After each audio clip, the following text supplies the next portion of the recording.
Good morning, everyone. My name is Alan Thompson. I'm the program head of the journalism department here at Carleton University, and we're hosting this two-day symposium, Journalism in the Time of Crisis. I'd like to begin by acknowledging that Carleton University is situated on the unceded and unsurrendered territory of the Algonquin Nation. So as I said, welcome back to day two. We had a great first day of the symposium yesterday. There are now more than 1,000 people registered for this event. That's quite remarkable. So thanks for joining us. And thank you for using this site. I again encourage you, in addition to watching the panels here, make sure you click through on Socio, see who all the panelists are. There's also a really nice feature where you can do the equivalent. So we're online. If you were doing this in person, you might walk around at the coffee break and look at people's name tags and say, oh, hi, I'm so-and-so. You can do that on this site. Click through to see all the people, all the attendees, and you can click and chat with someone if you want to say hello. Another thing I wanted to point out to you, we have a research assistant who's spent a lot of time assembling documents and materials that relate to each of the sessions during the 2 days. Those are listed under the Documents tab.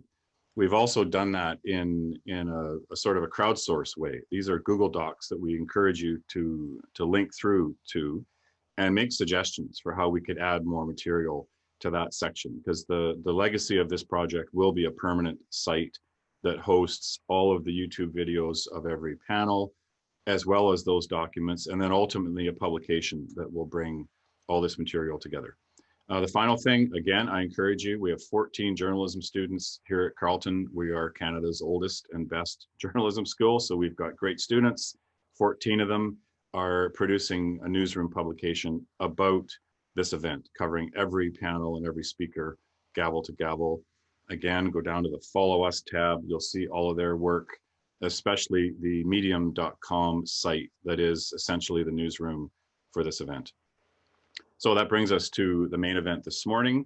Our research keynote joining us today from Oxford in the UK, Julie Posetti, is the Global Director of Research with the International Centre for Journalists. She's also a lead researcher on a joint study being conducted by the ICFJ and Columbia University's Tao Center for Digital Journalism. That study is looking at the implications of the COVID-19 pandemic for journalism. And fortunately for us, very fortunately, not only can Julie be with us, but one of the project's first research reports has just been released, and that is the focus of Julie's presentation today. Good morning, Julie. When we first spoke some months back, when I saw that you were doing this incredible work, we originally wanted you to join us yesterday. And you said, oh, no, that can't work. That's my birthday. I'm celebrating a big birthday. I'm going to be in Paris. So I thought. So you're looking pretty good for having made that trip to Paris yesterday for your birthday. Yeah, it's a birthday with a big zero. I'll let you guess which decade, but it's one that has made me feel quite ancient. And I'm very glad to be here, albeit not in person, but yeah, stuck in Oxford, which is certainly, not an awful place to be by any stretch. Great. Well, thank you very much for joining us. We have close to an hour for this session, and Julie's going to lead us through with some slides to assist some of the findings of this research project. I just remind everyone that there is a Q&A tab down the bottom of your screen. You can pose questions as they pop into your mind, but especially once we get into the second half and we sort of embark on a discussion and a question and answer period. So for now, over to you, Julie. Thanks very much. And just bear with me, everybody, while I get my screen share happening. I spent many years as a broadcast journalist with the Australian Broadcasting Corporation, but that means while I can tap dance as I do things, it's not always smooth. So I have my slideshow ready to go. And I just encourage you, please, as we go through, this will be a detailed presentation. There's going to be a lot of data. I know how much we love data. I'm a journalist, as I've said, as well as an academic, and there's nothing I love more than a statistically grounded story. But that means that it can feel a little overwhelming. But if you can concentrate on maybe one or two points that really resonate with you, and perhaps you have a question that you want to formulate to pose to us in the chat, that'll allow us to have a more integrated and interactive conversation at the end of the formal presentation. So as Alan said, I'm the lead author of the first report from the Journalism and the Pandemic project. That was conducted with Emily Bell, who is the director and professor at the Tower Centre for Digital Journalism at Columbia University, and her research director, Pete Brown. I'm also affiliated with the Reuters Institute for the Study of Journalism, and I'm a senior researcher attached to Sheffield University's Centre for Freedom of the Media. So I'm drawing on that academic expertise and also 3 decades as a journalist to add some analysis and texture to the findings that we can present to you today from the first report, as Alan said, which was published just last week. So this really is hot off the press, and as I understand it, a copy of the full report, which is 30 key findings and about 20 odd graphs and charts. I think Alan has put that in the website for this conference and the project attached to it, and I'll add it to the chat as we go forward. But as I said, this is a project that came out of the concern that was mounting at the beginning of the pandemic, February, March this year. Emily and I had a conversation about what we could do that would allow us to both map the impacts of the first wave of COVID-19 on journalism and journalists globally. And we decided to start with a global survey, and we conducted that survey in 7 languages. But this first report is based on an analysis of 1,406 very carefully vetted survey responses in English, because we wanted to quickly get some of these findings into the field. So it's a substantial set of respondents that we're dealing with. And when we decided to launch this survey, it was around the time that Canadian journalist Craig Silverman had referred to the pandemic as being perhaps an extinction event for news media. So we wanted, as I said, to map the impacts, but also to try to understand as quickly as possible what the implications of those impacts were, and to try and surface immediately, or at least as quickly as possible, some evidence-based recommendations about how we might survive this pandemic, not necessarily in a physical sense, but in a journalistic sense, to ensure that public interest journalism and public interest media in particular, which we believe are a vibrant component of democracies, were able to continue. So I'm just going to run through now some of the data behind the participants. So as I said, we had 1,406 journalists. They came from 125 countries. And as you can see there, the top countries for these English-speaking participants were the US, then India, Nigeria, the UK, and Brazil. Canadians were certainly participants. I think they were 6th or 7th on the list. But what's great from our perspective is that we're not just looking at Western liberal democracies in terms of the English-speaking respondents, but we have participants from a wide range of countries. The other languages in which we conducted the survey were Portuguese, Spanish, French, Arabic, I'm going to forget a country, or rather a language group. We had Chinese and Russian as well. And I'll try and get that data up before we finish this session to make sure I'm across all of the language groups that are still under investigation. Some of the other data points that you might find interesting, we had 53% identifying as women, 46% identifying as men, and about 0.5% identifying as non-binary participants. 2/3 of our participants were aged 25 to 49. 50% of them came from what they identified as legacy print or broadcast news media. And 23% though came from digital born outlets. So again, we have a nice split between those representing more traditional outlets, albeit traditional outlets that typically had online publications, and the more startup styled organizations. Just to give you a top note in terms of the role breakdown of these journalists, 29% said they were news reporters, but we also had 14% identifying as top editorial leadership or newsroom managers. So again, if you dig into the report, you'll see other roles identified. Some of them are on the commercial side, and we're using the term journalists in a sort of generic way to represent a range of roles that exist within professional journalism. 63% were full-time employees, and a quarter were freelancers or people who identified themselves as short-term contractors. So that just gives you a bit of detail to understand who we're talking about when we refer to the participants and respondents here. And I think the first question, just to dig right into the difficult elements of this study in terms of our findings, what's most difficult about covering COVID-19 for our respondents? And you can see some of the data points on the screen there.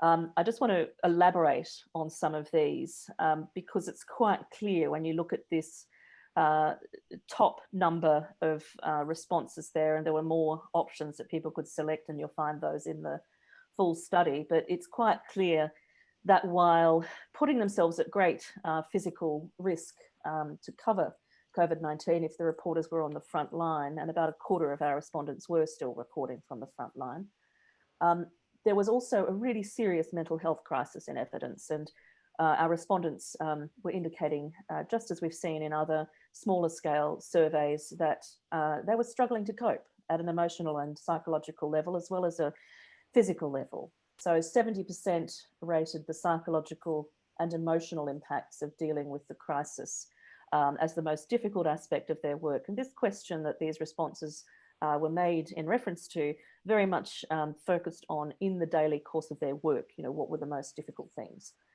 So we saw a similar number identifying concerns about financial hardship, the intensity of the workload and burnout, a lack of sleep or a lack of opportunity to rest between shifts, social isolation, and the risk of contracting the virus ranked at number 5, which I found both interesting and kind of familiar.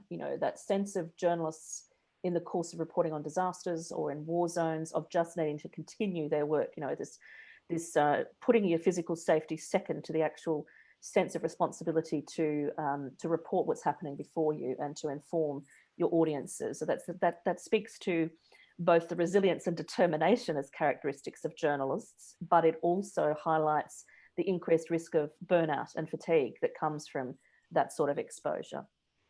So when we dug deeper into some of the questions related to the emotional and psychological impacts, which are not reflected on this slide, but I'm just going to speak to some of the other findings, we saw 82% of respondents reporting at least one negative emotional or psychological reaction in response to the pandemic, and 2/3 reported multiple negative health impacts. So the top 5 negative reactions affected at least 1/3 of respondents. So you're seeing here a picture of very significant personal suffering in reference to the pandemic, including in the course of their daily work. So the top 5 reactions that I just referenced there were increased anxiety, exhaustion and burnout, more difficulty sleeping, a sense of helplessness, and dark and negative thoughts. We also saw significant representation of people being diagnosed with depression for the first time, of worsening depression, and of people being diagnosed with anxiety for the first time, among other responses. And you can see that data in the full report. Unsurprisingly, given that pretty bleak picture, 15% of respondents reported having sought psychological support to help them through this first wave of COVID-19. So the survey was conducted between mid-May and the end of June for about 6 weeks this year. So just at the peak and then the end of what we might refer to as the first wave of COVID-19.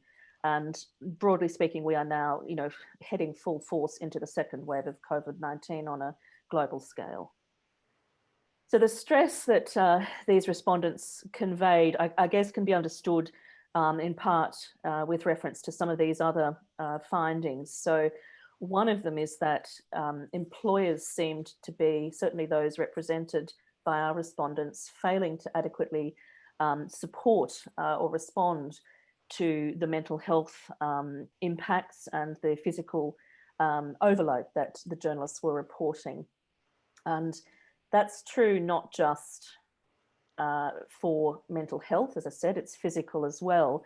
And really alarmingly, from a journalism safety perspective, we can see from this data point on the screen that 30% of our respondents said that their news organisations were sending journalists into the field without any safety equipment for field reporting. Not a mask, not a pair of gloves, no hand sanitizer, no social distancing equipment for recording and reporting, which to me is a really alarming statistic, given this is a deadly pandemic and journalists are indeed exposed in ways not at the same level necessarily, of course, as frontline medical staff, but certainly whether they're reporting from protests connected to COVID-19, whether they're reporting within the hospital system, whether they're interviewing families and survivors, whether they're reporting from refugee camps where we have had some serious outbreaks. This is, I think, as I say, an alarming figure. And I would argue it's evidence of neglect by certain employers. So we also found, as I said, that 25% of our respondents were still reporting from the field at least once a week, and 38% were still reporting from the field at least once a month. There's also a problem when it comes to responding to the psychological and burnout consequences. We found that 85% of respondents were not receiving any kind of support, whether that be counselling or some other kind of social or emotional support. So moving on to more data that I'm afraid is quite disturbing, and thankfully there are some bright spots at the end of this survey, which we'll come to, but I think it's really important to acknowledge all of these serious impacts up front. So we saw that journalists in their reporting, whether that was in a digital socially distanced way or in a frontline reporting context, that they were exposed to significant threats and quite chilling restrictions on their reporting. And one of the reasons is because, as we and others have pointed out, there's been an escalation in attacks on media freedom and journalism safety during this period. So we've seen state actors and others using the pandemic as a cloak to enable the extension of, say, existing threats to media freedom or to mount new restrictions. One example would be the so-called fake news laws that have been either enacted or extended or rolled out during the course of the pandemic. And I'll come to the disinformation threat in a moment. But 1 in 10, just to take some of these data points, 1 in 10 of our respondents said they'd been publicly abused by a politician or an elected official in the course of their work. Now, for those of you who are deeply engrossed in the coverage of the US election and elections in various other settings, this will come as no surprise that journalists feel under attack from political actors. And we can see that certainly in the case of Donald Trump with the demonization of journalists and journalism and particular news brands, and that's not exclusive to the US. It's happening all around the world, from the Philippines to Australia. I'm not entirely familiar with the situation in Canada, but I know that there have been issues with journalists being targeted by populist political actors and others. A similar number, so 14% reported being subjected to direct censorship. We had 20% saying that their experience of online abuse was, quote, much worse than usual during the period. And 3% said they'd been attacked physically in the course of their work, while similar numbers had been detained or arrested or charged. And as my colleague Joel Simon from the Committee to Protect Journalists pointed out recently, we haven't seen as many arrests as we might have anticipated. They've often been connected to, to protests or specific actions, but it's a general increase in hostility and an increase in attacks by members of the public. And we're talking on and offline here as well. So 34% of our respondents indicated that they had experienced some form of attempt to restrict access to information or chill critical reporting. And they indicated that that ranged from being excluded from government press conferences to, say, having their permits to report revoked, freedom of movement being limited, and even expulsion from foreign countries. And during this period, several former colleagues of mine from the ABC were indeed expelled from China, just as one example. Digital security threats were also a feature of the press freedom challenges that we uncovered through this survey. So we had respondents talking about government surveillance. About 7% of our respondents said they were aware that they were under government surveillance. We also saw evidence of targeted digital security attacks like malware and phishing, DDoS attacks, and forced data handover. And this was all attributed to the environment of COVID-19. And in parallel, unsurprisingly, given that data picture so far, journalists we surveyed talked about their sources feeling reluctant to come forward, reluctant to speak, and citing concerns about repercussions and reprisals due to COVID-19 restrictions and attacks on whistleblowers, which is something that Transparency International and others have reported during COVID-19. So we're seeing this pattern of attack and abuse and restriction and censorship, but also the flow-on effects of that on sources themselves, and especially whistleblowers. So nearly half of our respondents, 48% in fact, said that their sources had expressed concern about reprisals for speaking to them, and that was on or off the record.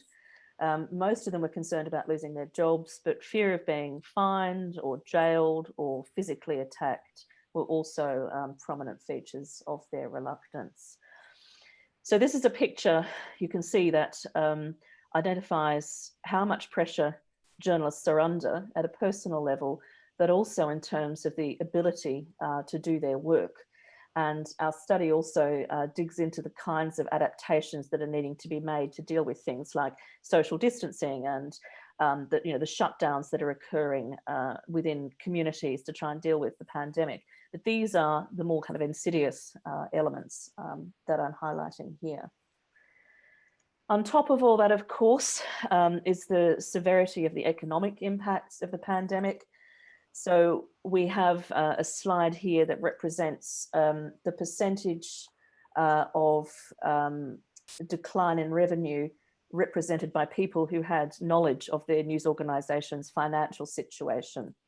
So 17% of those identified that revenues had dropped by more than 75%, which is just staggering to think about, and points to the number of news organisation closures and various restrictions on printing and distribution, for example, curtailment of coverage that the survey also revealed and others have been reporting. So revenue fell by more than 50% at outlets represented by 43% of our respondents who had access to that data. They also talked about, as I said, the closure of news outlets, in some cases permanently, salary cuts, layoffs, increases in unpaid overtime being required, reductions in working hours and shifts, the cessation of print, and that could be temporary or also it could be permanent, and a whole bunch of other really biting austerity measures. And we've seen this detailed by my colleagues at the Tower Center with their newsroom tracker in the US, where they've identified really substantial numbers of closures, particularly in the area of local journalism. So in our survey, 89% of respondents indicated that they'd been affected by at least one austerity measure. And of those, 7% reported that their outlets had ceased print editions, and 11% reported reduced print runs.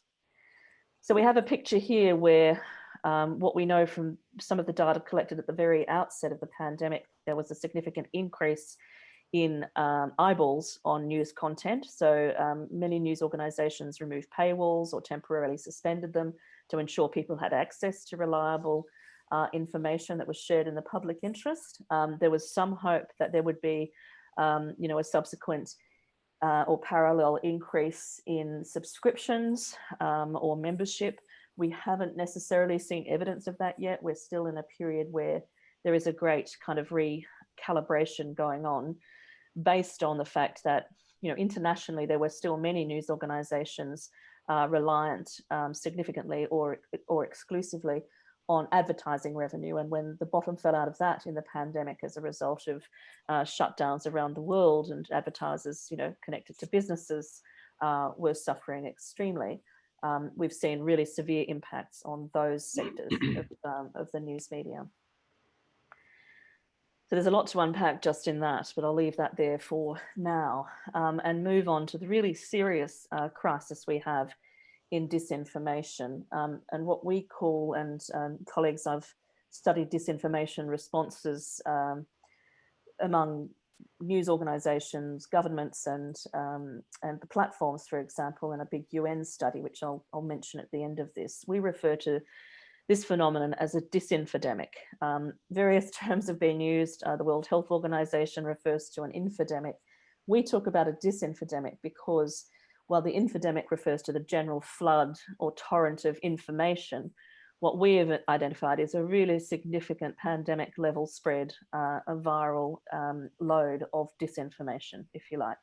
So we focus these questions on the ways in which journalists were encountering disinformation, COVID-19 related, in their daily work. And as you can see there, the encounters with disinformation were quite significant. And to give you one data point based on an aggregation from various questions, over 80% of our respondents reported encountering COVID-19 disinformation at least once a week, but it was much more common for most of them.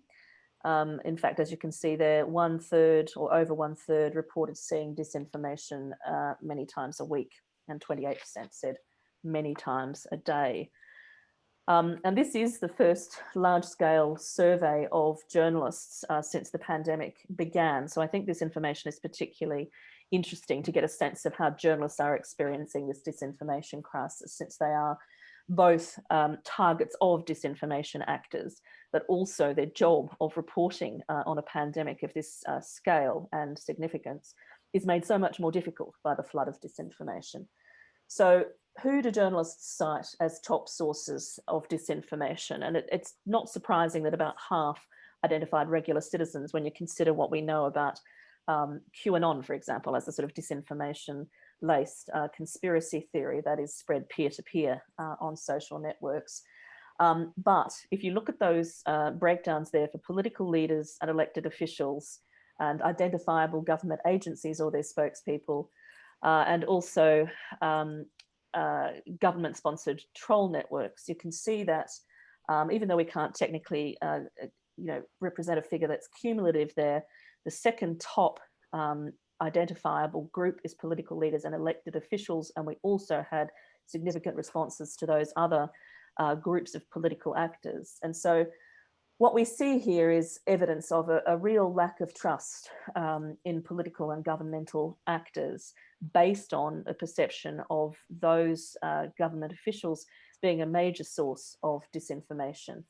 And again, this correlates with other research that has identified, in fact, colleagues at the Reuters Institute produced a study earlier in the year that identified political actors and celebrities as top sources of disinformation. And that deployed a different methodology. They weren't asking journalists about this, but we're starting to see kind of, correlations through different elements of research identifying those groups.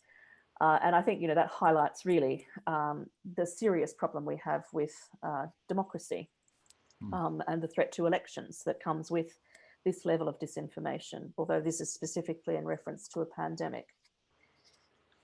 So the next question I'll point to the results from is where COVID-19 disinformation is spreading prolifically.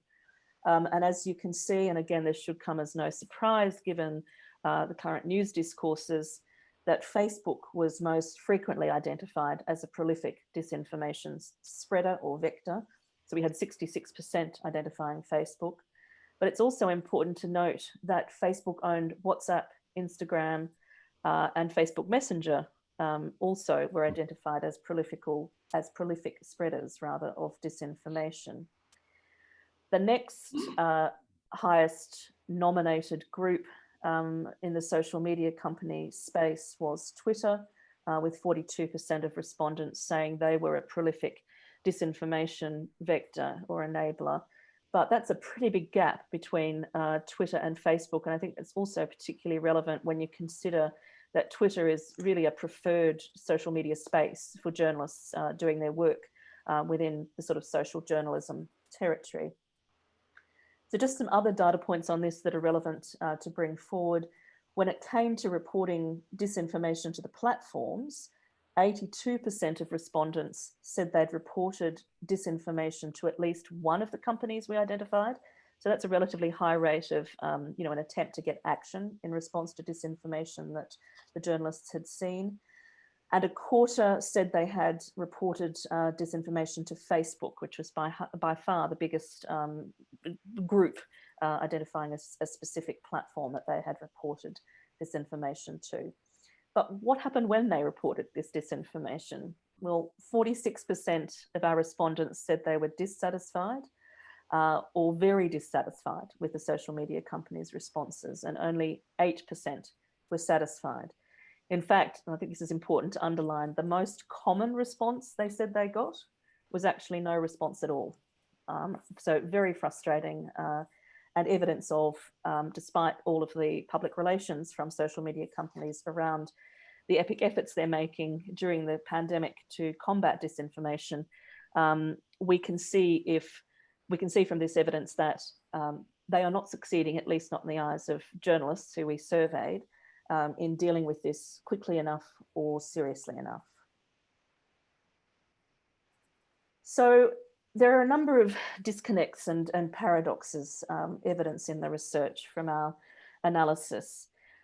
One example we've got here on the screen is the fact that 20% of our journalist respondents said online harassment was much worse during the pandemic, which I mentioned earlier. But 96% indicated their employers were offering no help in dealing with the problem. Now we have a situation with online violence, particularly against women journalists, where this is being recognised increasingly as a serious problem and a global phenomenon. And we've seen improvements in the way news organisations are responding, but there's evidence that this is not happening in a way that's meaningful enough or actionable enough, based on our responses at least, and particularly given what we know about the politicisation of the pandemic and the way in which that has resulted in disinformation campaigns that target journalists. This is alarming to us that so very few journalists in our survey indicated they had access to some kind of support or training to help them deal with online violence. And we say that knowing that, of course, trying to undertake or offer training in the middle of a pandemic is not an easy thing to do, but it's the lack of a sense of support or a lack of understanding about what could be done that was significant. And in the same territory of paradoxes and disconnects, while Facebook was identified as such a prolific vector for disinformation, and the journalists were so dissatisfied with the responses they were getting, at the same time we see that there is an increased reliance on social media platforms for reporting and for audience engagement and for distribution. And that's necessary, of course, in the context of socially distanced reporting. But we do have a situation here that does require some deep thought and analysis. How do we go about this process of decoupling from social media companies, from an over-reliance or from exposure to what I call platform capture, if we're forced into closer relationships with those platforms in a time of crisis like this? So that's just one example. There's also the dichotomy evident in the relationship between journalists and politicians and elected officials. So we know that data point about the sources of disinformation being at the level of 46% in reference to politicians and elected officials, according to our respondents. But at the same time, 32% were relying more heavily on government sources and official statements. Some were being restricted from access to the sources when they needed to interrogate or question or access information. But they all, this 32%, all felt that they were relying more heavily on government sources, partly also a reflection of the chilling of other sources of information during the period. But we have this, this disconnect of both the need to rely more on these sources, but recognizing these sources as abusive. 1 in 10, remember, felt that they were being abused, or major sources of disinformation. So there's a lot to think about there as well in terms of how we respond to those elements. Now, I promised you some positive news, and I'm coming to that now. Exactly. I don't want you all to go away and feel like this is a hopeless case, because it's not. And here is why. We found that 61% of journalists we surveyed felt an increased commitment to journalism. In fact, despite all of those serious mental health and psychological and emotional reactions that I talked about earlier, the top 3 emotional and psychological reactions were in fact positive. And that one there, 61% reporting that they felt an increased commitment to journalism, was top among those. We also found that journalists said they felt more close to their family and friends and more appreciative of life, which I think are very important things to focus on when we think about how to respond to these other crises that we've identified. The other thing that I think is a very bright spot is an increase in perception of audience trust during this period. So the reporters are saying, or the journalists are saying, 43% of them, in fact, that they experienced an increase in audience trust. And they base that on a range of things, including the fact that 25% of our respondents said that audience feedback was more positive. They also talked about an increase in engagement, an actual increase in a willingness of audiences to collaborate on fact-checking, to collaborate on reporting, and really importantly, to provide information to the journalists that they felt would be useful for their reporting. So you're seeing this increased investment of audiences and those who are appreciating the role of public interest journalism in the midst of a pandemic, feeding the journalism, which in turn is probably feeding this sense of increased commitment to reporting. So evidence of a stronger community investment in journalism and increased engagement. And that, I hope, can give us some kind of insights into what might evolve in terms of journalism's reinvention during this period of a more mission-driven and, say, audience-centered public service approach to reporting, which is where, based on a range of research, we think journalism needs to head. So just a couple of key questions to think about as we wonder what next. How can audience engagement and trust be strengthened in a socially distant digital environment, but outside the disinformation-riddled and abuse-prone social media platforms? And how can journalists hold government and international organisations to account for their management of the pandemic, given the restrictions on independent journalism, including the chilling of sources and the over-reliance perhaps on official statements? And also, how can these positive emotional and psychological responses expressed by the journalists we surveyed, along with that increased sense of vocation or mission, aid the responses that we might make to the deepening mental health crisis within the profession? And just finally, I'm going to leave you with this slide here, which talks about the top needs that the journalists have identified. And it's no surprise, given everything that we've talked about, that funding to cover the operating costs due to the economic impacts was the top identified need. We found 18% of our respondents had said that their organisations had already applied for some sort of funding relief in the form of grants. Training on new technologies to support remote reporting and publishing. The same number wanted advanced verification and fact-checking training, which is good to see and highlights the need to respond to disinformation. Also a need for increased training on science and medical health. And then at 62%, assistance with managing mental health and well-being. And I said that was the last slide, but I lied. I just, you were talking about disinformation. I'm sorry about that. But I just wanted to point out a book that I just published with UNESCO and on a study that was led by colleagues from the University of Sheffield, lead among them Professor Kalina Boncheva, looking at ways to respond to disinformation while respecting freedom of expression. And this goes to that point I made about the weaponization of fake news laws, for example, and a whole range of other risks. And there are 3 recommendations on the screen there.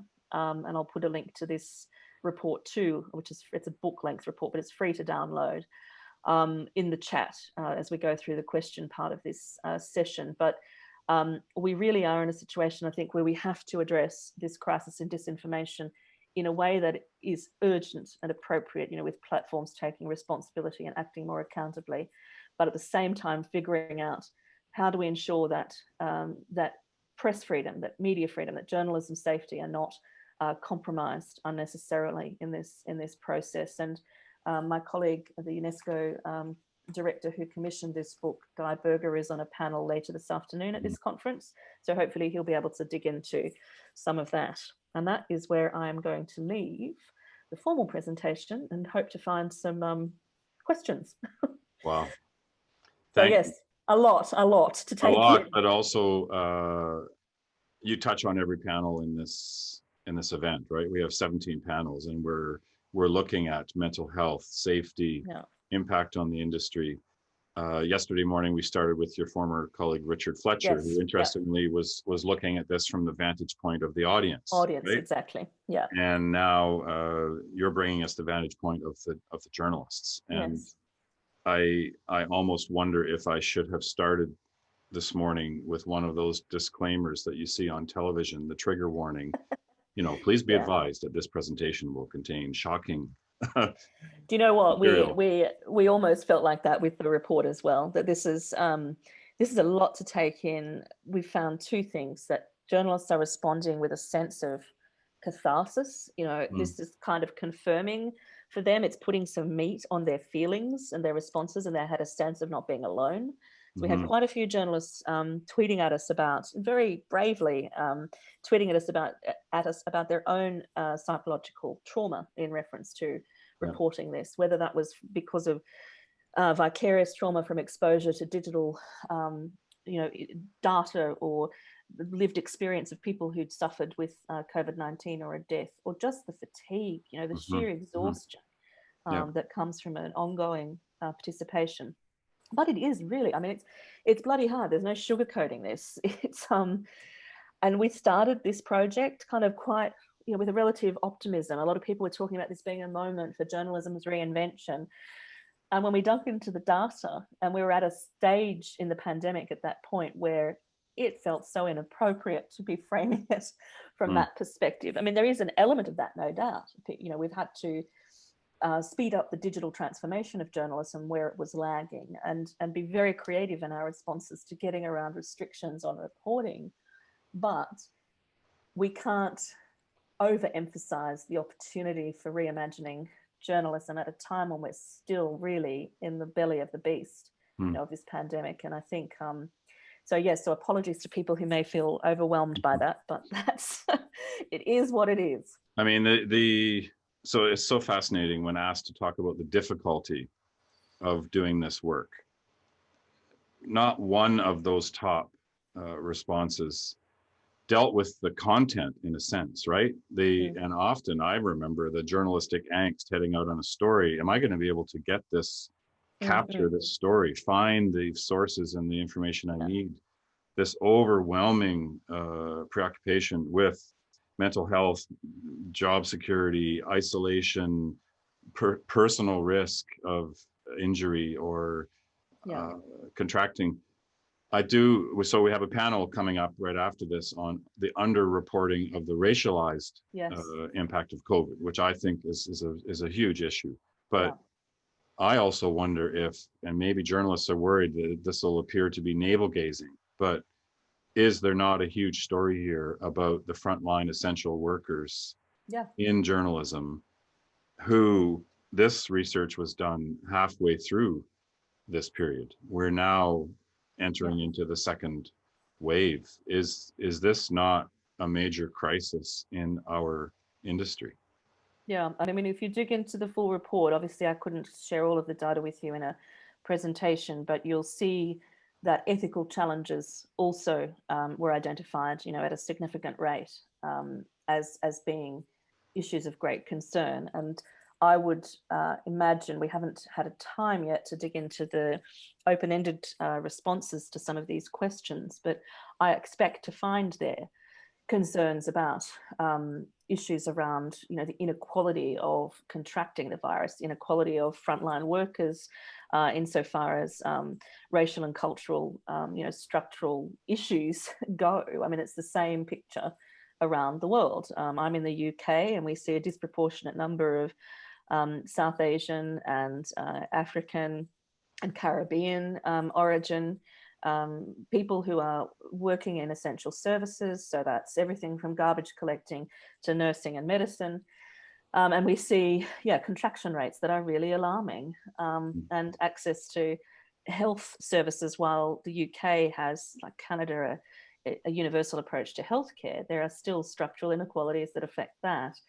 And I think, when we hear from journalists talking about some of the other emotional and psychological consequences, they did go to being confronted by, the extreme grief and suffering. And I'm sure in that mix, we will find evidence of concern about the sort of social injustice that they feel confronted by when they're dealing with that. And so that is definitely something that I think when we dig into also the language-based survey data, because bearing in mind, we've got hundreds of other survey respondents in these other languages to consider before we are able to present a very holistic perspective. And this is a year-long study. So we have about 800 of our participants who've identified that they want to continue as subjects of this research. So we plan to go back to them, successively to do that. But I think what you see, certainly from what we've presented so far, is that sense of mission-driven journalism, part of which is about diversity and understanding, the diversity of your audiences and how to respond to those issues of diversity. And that goes to the question of trust as well, which we're seeing, touched on here. So for me, the most encouraging and positive thing is actually evidence of this search, for reconnecting with audiences in a very deep way. We're not talking about clicks here. We're talking about, producing content that literally could save lives, ensuring that people are able to benefit from classic accountability journalism, where there is a determination to ensure forensic interviewing as a method of, extracting appropriate details. So I think for me, despite the depressing overtones of that presentation, I did come away from this analysis with my own increased sense of, vocational mission, that this is why it's so important for us collectively and collaboratively to fight for a future for public interest media. So that turned into a sermon, but as part of that future, like I wonder, and maybe someone's already talked about this idea, but so now we're traditional professionally trained journalists working for legacy or digital born actual publications. We're in competition with social media actors who are using media like platforms to also share information and views and opinion. And our audience can often not distinguish. And this is where the misinformation, why is it that we do not have our own distinct social media platform, call it Veritas? So instead of going to Twitter to find your news, instead of going to Facebook to find your news, you will still use those channels for certain things. But instead of going into that swamp where you have to figure out who's a troll and who's not, could we not, as journalists and in this industry, get our act together and agree on an international consortium of verified news outlets that will disseminate their product on veritas.com, and people will know when I go to that social media channel, I do not have to discern the crap from the real content. Yeah, I think that touches on several attempts that are being made. That's a great idea, and several attempts that are being made currently. So if you think about Maria Ressa, who's really the exemplar case of the emblematic case of an independent journalist in a startup organization who was trying to build a journalism, or did build a journalism outlet around social action and community service, who then became the victim and target of weaponized social media platforms, online violence, fueled and driven by the state, you know, apart from all of the charges she's facing and the conviction, which are politically motivated. Her true belief, and what she is embarking on now with her team, is to do just that, is to try to find a tech-based solution that is journalism-led, journalism-driven, that does allow the integration of communities, but also brings in and revalues curation.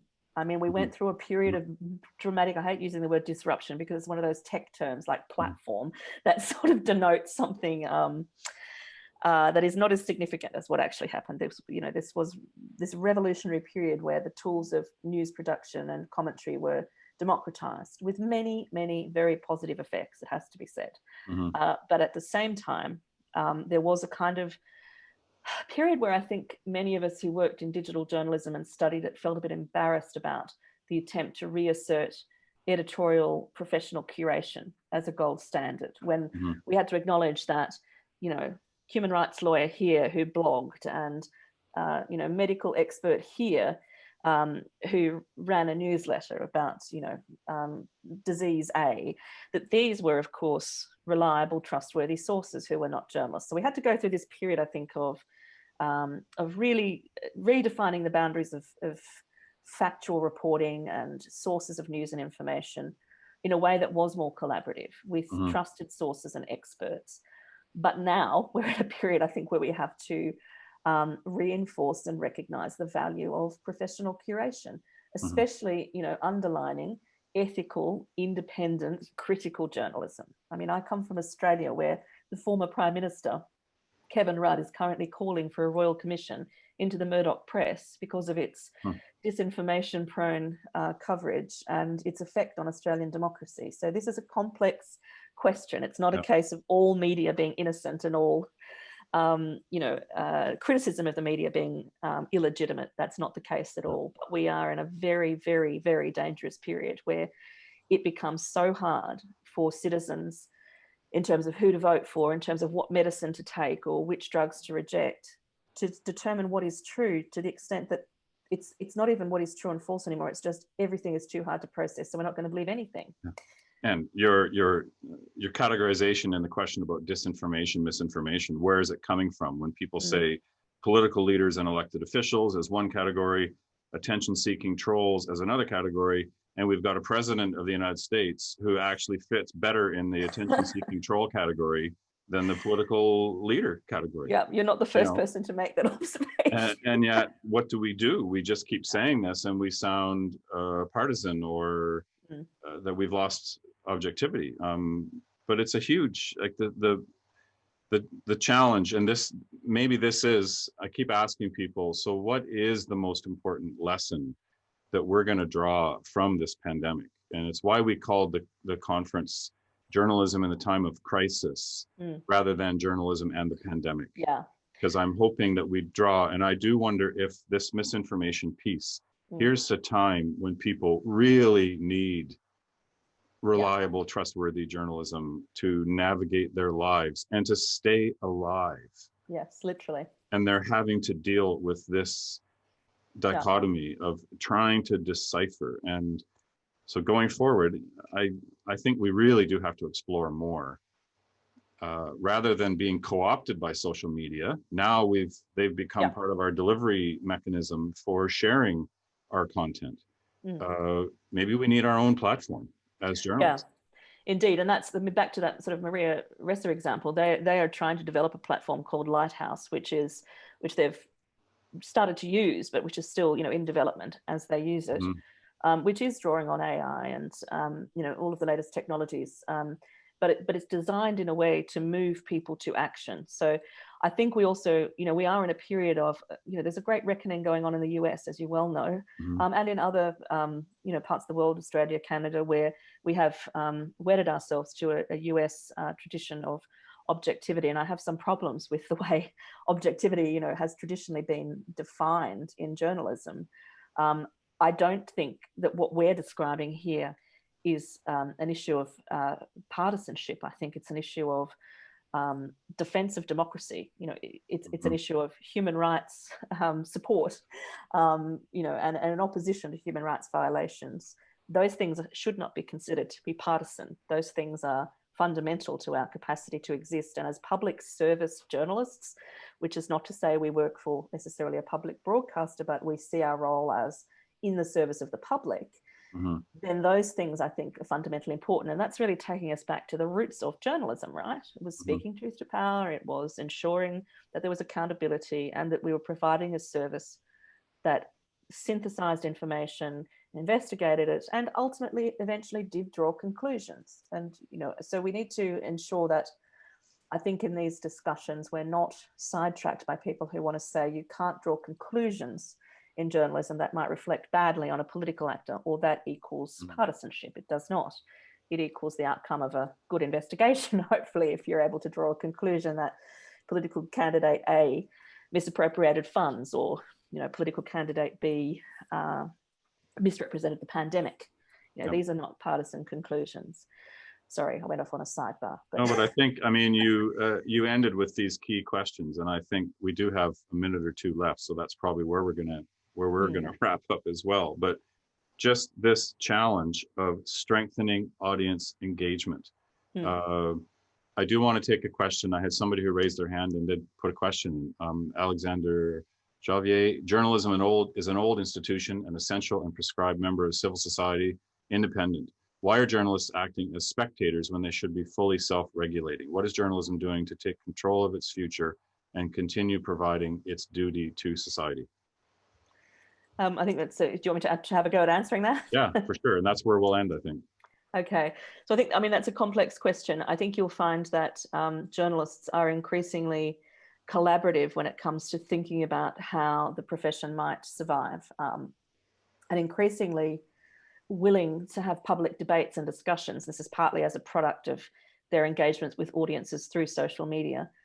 I don't think journalists are behaving necessarily as spectators. I do think what Alan referred to before as this reluctance to belly gaze. You know, we grew up in a journalistic environment built on a couple of centuries that suggested that you shouldn't report on yourself, you shouldn't report on your own profession, you know, you should be focused on the outside. And that's true very much to an extent, but you have a situation now where the foundations of democracy are crumbling, and bound up with that is the role of independent critical journalism as a pillar of that democratic functioning. And we can't be passive bystanders while journalists are being murdered with impunity, while journalistic institutions are struggling to survive financially, but also in terms of crackdowns on media freedom internationally. And that's where I think you're starting to see much more solidarity. And that is solidarity that crosses the boundaries within journalism, so between journalistic organizations, and also internationally, and with academia and civil society. And I think that this is such a challenge that we're seeing increased commitment to that kind of collaboration, and even the involvement of states or countries where governments acknowledge the importance, say Canada, the UK to an extent, where we have this, you know, media freedom coalition that's been triggered by those two states. And I think there's something that can be drawn from that could serve journalism. I also think that audiences need to be brought with us on that path, and we need to be able to convince audiences through the production of public interest journalism that serves them that it's an important fight. Media freedom is for everybody. It's not just for journalists. We have a right to know.